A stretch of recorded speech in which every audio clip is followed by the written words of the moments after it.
For all of you who are watching at home, you see the Chiron. It says NBC News confirms Obama's picks Biden to be his running mate. That is a change. We are no longer relying on the Associated Press. And so, Chuck, with that, having said that, why don't you go ahead and elaborate? Okay, well, at least I could feel better saying, okay, we now know that Joe Biden is going to be announced. We don't have to pretend to talk in some sort of, we don't have it fashion. But this is the game of what we all go through in this. Look, credit goes to the Obama campaign. They kept this lid on it as well as they possibly could. I think they thought once they got past midnight that they were in the clear, and it turns out they were not in the clear. But it is, it's going to be the morning was when they're going to do this text message.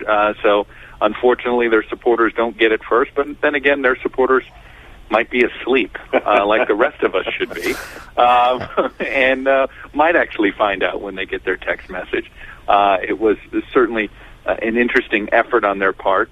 And it's very important. Look, when they do these announcements like this via email and on the text message, it is about more building of their ground game. This is about the organization that they've been building, and they were trying to use this as yet another chance to organize. But look, tomorrow's going to be a big deal. They're now got a 48-hour run-up momentum to sort of dominate the storyline going into the start of the Democratic convention.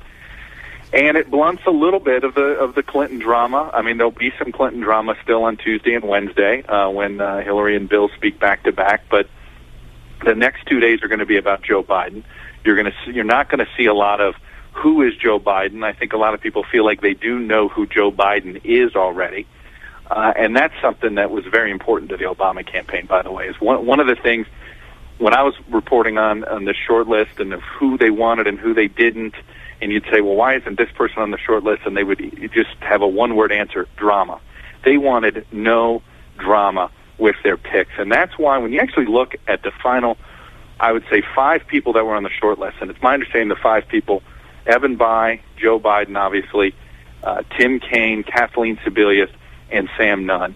And obviously Chet Edwards announced today that he had been vetted, but there's some question about how short on the short list he actually was. But the 5 that I mentioned, those seem to be the short list as far as I was, my reporting was able to uncover. And all 5 of them had very little drama about them, but all of them did have some drama, really, except Biden. With Sebelius, you would have had some Clinton drama. Well, geez, you picked Kathleen Sebelius. Why didn't you pick the other woman that was out there that could have been obvious? With Sam Nunn, the drama could have been his stance on gay rights. And it would have been even a one-day story. A lot of gay rights groups would have been upset. Obama would have to come out and say, no, here's my stance on these gay issues, but that isn't a topic that they would want to discuss in the first 48 hours after their pick.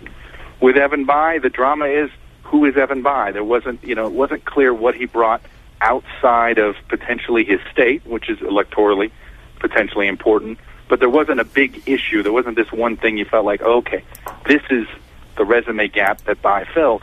And then with Kaine, of course, well, there wouldn't have been personal drama. There would have been this experience issue, and then it would have been, as Karl Rove said 2 weeks ago, the least experienced ticket in the history of presidential politics.